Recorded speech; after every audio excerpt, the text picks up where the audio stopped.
Hey everybody, good to be here. I gave a talk here at one of the meetups like 7 years ago. It was one of the highlights of my career, so it's good to be back. This talk's called Forecasting at Scale, and it's kind of like a little bit of a joke, like a bad joke, because at scale doesn't mean like, everyone's like, Facebook, you got a lot of data, so like the hard problem is how do you work with all that data? Like here the scale is actually like people and problems, so that's kind of like what I want to focus on. It's really exciting to be able to talk about. We released this open source package Profit about a year ago, and it's really exciting to like see it take off in the community and get all the support. So it's fun to be able to tell you guys the story about how we built it. So I have the kind of like, I acquired the illness of being trained as an economist. So I think about things a lot in like supply and demand frameworks, even though I'm kind of a data scientist now. And when I think about projects and problems at Facebook, I think about demand for solutions. So there's tons of different kinds. I walk around Facebook basically like acquiring problems and trying to figure out like how we can, what the total demand is for like say a problem like forecasting. So for forecasting, there's a bunch of different reasons why people will demand forecasts. Like they need to do capacity planning. So one of the biggest forecasters at Facebook is the infrastructure team, which needs to know like how many servers to buy, how many data centers to build. Every goal at Facebook is set with respect to like a forecast of some kind. So you can't just say like, I'm gonna make this thing go up by 10% because it might've gone up by 10% even if you sat on your ass. So people always make have to make a forecast and then we make a goal with respect to the forecast. And you can also use forecasts to do anomaly detection. Anomalies are really important when you have a big company that's hard to kind of like see what's going on in aggregate. So when you find anomalies, you can respond to them, but you can otherwise assume things are going pretty well. And also like there's just like lots of applications for forecasts that we haven't thought of yet. So the problem is that like even once you have one of these applications pinned down, like the number of forecasts that you have to make really multiplies. Like you end up having to make a lot of forecasts, and that's like one of the reasons why we have this like scale problem. We have to forecast many different quantities for many different units. So we might want to forecast for every country. We want to forecast for every platform or device type. So there's just like lots of different variants or units of forecasts that we want to make. And then we have this problem where like not many people are actually experts at forecasting. So time series training is like pretty unusual. Like not many people have like a lot of experience making forecasts. So this is like a real problem because there's this huge demand and we have to meet it with some supply. And there's no real like off-the-shelf tools that are going to solve this problem, unlike for like a lot of other machine learning problems like we've seen today. So here's a supply and demand curve. You're going to have like your microeconomic theory nightmares. But here's the way that I mentally think about this. Maybe this is instructive for you, maybe not. On the x-axis, we have like quantity of forecasts, and on the y-axis, we have like the price of a forecast. But the price of a forecast really is like how long does it take you to make it, and make it to the quality that is acceptable. And then we have the supply curve, which is like how we can supply forecasts. And when I think about projects, I always pitch this idea of like there's a demand hypothesis and a supply hypothesis. The demand hypothesis is like what the shape of this curve is. Like if we made forecasts easier, like how many more forecasts would people do? Like would it really solve a lot of problems for people? And then there's the supply hypothesis, like how far could we shift that supply curve by improving how people do forecasts? And if both of those things are far off to the right, then you generate a lot of value. You unlock a lot of value by shifting the supply curve. If the demand curve is more shallow, then maybe shifting the supply curve isn't as great. Or if you can't really shift the supply curve by like making forecasts a lot easier, then you don't get a lot of value either. But you really want both of those things to be true at the same time. So we need to figure out a way to shift that supply curve. And the answer was to like automate forecasting as best we could. The reason why we had to automate it was that people don't like have a lot of time series training. This is a plot of Stack Overflow tags for questions with different topics. And you can see like everybody's interested in machine learning. They want to build classifiers. They want to build regression models. But time series models are like not sexy at all. Like no one's working on them. And in fact, like they're probably among the most boring statistics classes that you could possibly take. So I don't blame people for not really wanting to do this. And so we're just not going to be able to meet the supply or meet the demand for forecasts with a supply of like people. Like we're going to have to figure out a way to like make it easier to get more forecasts per person. So the solution, the supply curve shift that we worked on was, can we like come up with some way to automate or at least semi-automate, make it cheaper for people to produce forecasts? And the key ingredients there are basically to like find similarities across forecast problems. So they're all kind of different, but maybe there's something similar about them that would suggest that the same approach could work. try to build a tool that will solve most of them, maybe not all of them. Like we're aiming for like an 80-20 rule kind of thing here. So maybe with 20% of the work, we can solve 80% of the problems. Make it easy to use and teach people to use it. So we need to democratize this tool. We need to get it in people's hands, but make it like intuitive for them to use. And then finally, we can't just have people sort of like have a black box that like gets them an answer, but then they can't make any modifications to it. Forecasting is a field where injecting your domain knowledge into the problem can really pay off in a lot of ways. So we want to give people the ability to like not just get blocked when they get an answer and say like, there's no way forward. I think of this often as like, when you build a classifier and your classifier kind of sucks, you have like somewhere to go from there. You're like, oh, I need new features or I need new data. But a forecasting problem, you get a shitty forecast, you're like, I don't know what to do next. We wanted to give people a path forward. So this is a sketch of the solution that we came up with. So here's a motivating time series. This is sort of like, I'm going to show you like my technique works on the thing that it was designed to work on. So it's not going to like prove that much. But this is sort of like what we were aiming, the kind of time series we were aiming to forecast when we started working on Profit. This is the number of Facebook events that are created per day. Anybody see any sort of like, just call it out, anything repeatable about this time series? Like why would we be able to forecast it? Any notable features? Seasonality. Is there a trend? Kind of, there's outliers. Why is it spread out like that? Weekday effects, yes.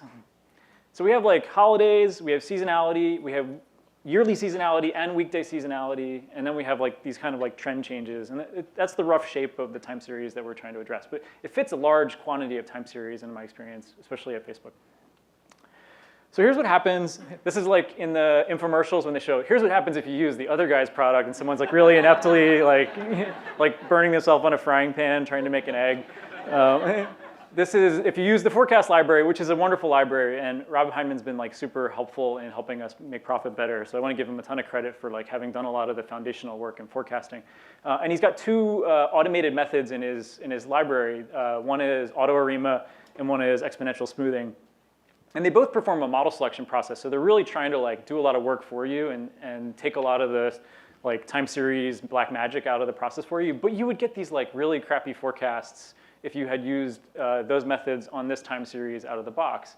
And of course, like there's ways to fix these forecasts up, and Rob Hyman's blog is has like a litany of questions about how to do this and make it better. And it's like we just can't expect everybody who's running forecasts at Facebook to be able to do all that research to figure out how to get these things to work.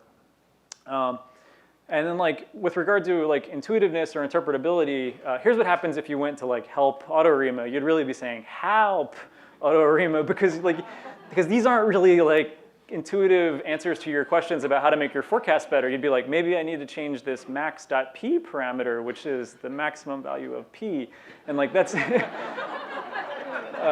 like it doesn't really help you like or give you like a path forward to making a better forecast.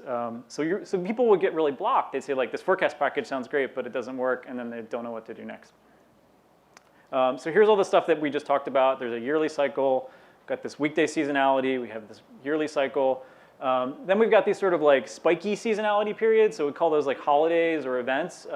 Those happen a lot in Facebook data. So like, like the Super Bowl is a big event. It doesn't really correspond to like, it's not on the same day of the year every year, but it does happen and it is very important. So like things like that need to be accounted for. And then we have these outliers. Outliers are like dates when maybe the logging broke or we like double logged things, or like everybody's got, at least in my world, like pretty low quality data. So your forecasting method should be robust to these things and try to like capture as much of this as possible, but try to like ignore the stuff that's not that useful. And another thing that's not pictured here that Profit I think does pretty well with is like that like a lot of data could be missing, and the method that we propose like doesn't worry about missing data in any way. So it'll just sort of like neatly interpolate over anything that you're missing, which is kind of like another common property of the data that we work with. So how do we model this? So like if you're a time series person, you're going to sit down and say like, I need to model the generative process of how this time series would be created in some hypothetical world. So, and that turns out to be like a really hard thing to write down. A generative model for time series process is like at each state, like a new thing is going to happen and it's going to depend on the past in some way. These recursive models of time series. And we were like, screw that, we're not doing that. we're just going to build a discriminative model. We are going to fit curves. And it turns out to be a really fruitful way forward. So Profit is actually a simple decomposable time series model. It's a generalized additive model. So each component is additive, but the individual components may or may not be linear. So the first component is a piecewise trend. That can be either a logistic trend or a linear trend. And that's going to account for basically like how fast the time series is growing or declining. The second component is going to be seasonality. So that's going to be like something that happens regularly in cycles that recurs. And we can have multiple kinds of seasonality. And that's not a problem because it's a generalized additive model. We can just add new components. And then there's going to be this holiday effect. So these are things that are spiky. So there's smooth things that change over time. And then there's spiky things that kind of recur. And then that's basically like all you need to be able to extrapolate something. Then finally, there's this like IID noise, which is like anybody who studied time series methods is like rolling their eyes because this is like the worst assumption. Because every time series class would focus on modeling this noise component, would say like, how does the noise evolve over time? And what we're doing is saying like, hey, let's model all that other stuff and like try to whiten the noise as much as we can so that like, we don't have to worry about the stuff that the normal time series people spend like, 500-page books trying to characterize. Okay, so we have a couple tricks. We use L1 regularized trend shifts in the first component. We use Fourier series for the second component, for the seasonality component. And then we just use dummy variables for the holiday effects. So there's just like 3 little tricks to Profit. It's not a fancy model. I'm not claiming like I invented something like groundbreaking here, but it works pretty well. So here's what the Profit forecast looks like for that time series that I just showed you. So this is me showing you like, if you fry an egg with my thing, you will not burn your hand and you'll get a really beautiful looking egg.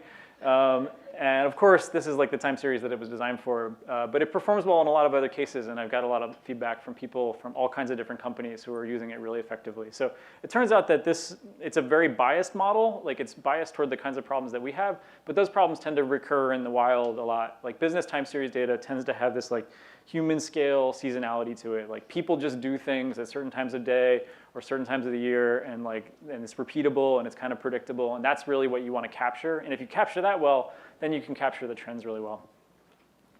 I'm not going to take questions. I only have 8 minutes, so I'm like, all right. So what's nice about an additive model is that it has components that we can explain. So I can tell somebody why the forecast was the way that it was. So here I'm explaining the model that I just showed you. It's got a piecewise linear trend. So the trend sort of declines for a little while, then starts to increase. So this is like part of the magic of Profit is learning that like there's this like local trend change that now we're going to extrapolate from there only. Then we've got our weekday cycle. So that's showing people mostly create events on Mondays, but not on the weekends because they're mostly like attending those events on the weekends. And then we get this yearly cycle, which captures like what we were visualizing the data. We could say like, hey, there was this dip during the summer, this dip at the end of the year. The yearly cycle is taking care of that. How do we do the piecewise linear trend or the piecewise logistic trend? We have this neat little magic where we generate a bunch of candidate change points, like points where we think that the data could potentially have changed its trajectory. And then we put a Laplace prior on, which is like a sparse prior. It's going to assume most of the time that those change points are 0, but some of the time we're going to allow it to change. So the data is going to allow us to like basically, the data is going to tell us when the time series has shifted its trajectory, which is a really like nice feature. So we're learning from the data like how to extrapolate locally from the end by kind of modeling the past data as much as we can. So you can see here's the posterior Laplace distribution or Laplace parameters that we've drawn for the time series. And you see that big trend shift at the end. So at predict time, what we want to do is like sample from those future trend changes. And what that's going to basically do is say like a time series that had lots of trend changes in the past is going to have lots of trend changes in the future. That's going to give it really wide confidence intervals. And a time series that had very few trend changes in the past, like a straight line, is just going to have very tight confidence intervals because we think it's not likely to change in the future. So here's an example of what the confidence intervals look like from this procedure. So they're not actually like confidence intervals because this isn't a generative model. I can't claim that they have any kind of particular coverage properties, but they give you a rough sense of like how uncertain you are about the future from this time series, which is really all that a lot of business users want to know. They want to know like, should I be worried about this being like super different in the future, or can I be relatively confident? So one of the nice things about Profit is that we provide lots of knobs and levers. So this is the idea here is that like I want to give you a path forward after you finish your forecast to like maybe make a change to it. And the reason this is important is that humans have lots of domain knowledge about the stuff that they're modeling, and they need to be able to inject that domain knowledge into the problem to get better results. And so we give people lots of ways to do that. and they're encoded because it's written down as a model in Stan, as a Bayesian model, as priors on parameters. And so if you have a strong prior that a parameter is close to 0, then it will like remove that component from the model. So we could say like, hey, seasonality, this time series probably doesn't have yearly seasonality because it's like stock market data. So you can like turn that data down, that prior all the way down to 0, and then we'll say like this parameter is probably 0, and then the seasonality component just shrinks out of the model. So you get like a knob there for that. How often we expect change points. This will affect like how wiggly or how much we overfit the in-sample data. We have functional forms for growth, so you can have like logistic growth or you can have linear growth. I think people have been like in the GitHub talking about adding different kinds of growth components. They're all piecewise, so they sort of like are locally smooth and then allowed to change at certain points, but otherwise like you can put any functional form that you want. Then there's covariates and holidays, so we allow people to model the data in various ways. If you have covariates that are informative, or if you know the dates of certain holidays, you can add those in. Then you can have custom seasonalities, so we include weekly and yearly seasonalities by default, and if you have daily level data, there will be daily level seasonalities, but you could add your own. And then importantly, we give people the ability to say whether they want just a map estimate. So Prophet will fit most time series data in about a second, so you can get like a real interactive workflow going. But if you want to get a full posterior over all the parameters, you can do that. You just have to wait a few minutes, and then you get sort of like full estimate of uncertainty. So Prophet is just sort of like a general answer to the question of like, how do I solve the problem of a lot of people have a common problem that's sort of similar in various ways, and I need to democratize a tool to solve that problem. And here's the basic playbook that I think this is what I think plays out in practice a lot. And you've probably built a lot of stuff that looks like this. A lot of R packages look like this. You have your raw data, which is like what's in your database, and you spend some time standardizing it so that it fits some input format. So you saw in Jared's talk, like to use XGBoost, you have to make a matrix because that's what it expects to see. Prophet just expects to see sort of like a sequence of measurements over time with a timestamp. And so it has a pretty simple input format. Then there's like your tool is an abstraction layer over that standardized data. So it wraps it and provides functionality on top of it like an object. So it can say like provide an explanation for what it found in the data. It can provide predictions, or it can provide diagnostics about like how well it fit or like why it fit the way that it did. And this is a really general playbook, is like you just you force your user to make the data look a certain way, and then you provide all the functionality, being willing to assume that the data looks the way that it does.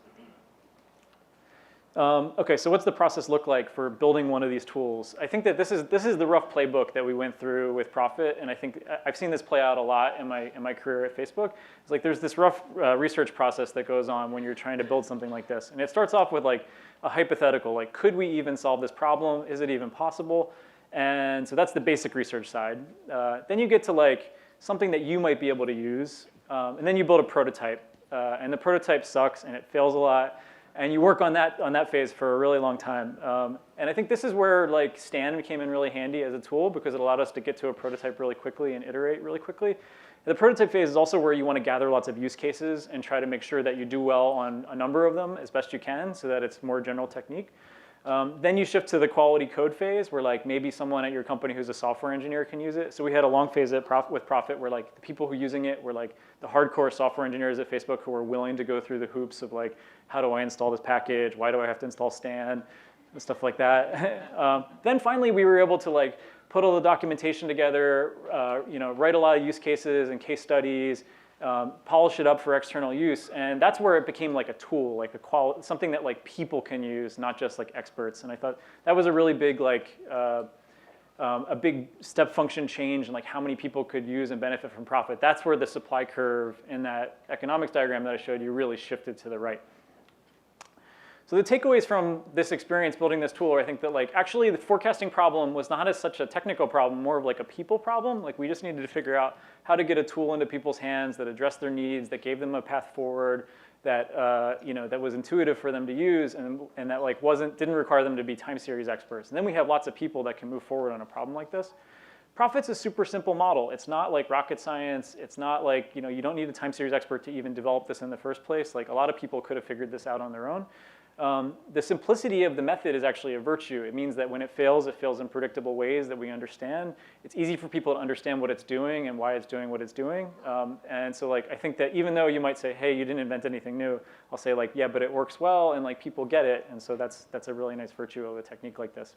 And you can apply this playbook over and over again and with the kind of problems that show up at your company. I don't think that there's anything particularly special about forecasting. There's lots of other statistical problems that you have to just figure out what's common about them and figure out what kind of tool and what kind of interface will work for most people. So with that, I'd like to just sum up. You can try Profit. It's open source. You can download it. You can submit pull requests. We'd love to see those. And we have a paper about it that summarizes a lot of the thoughts that I just gave you in a more verbose form. So please read that if you want to. Thank you.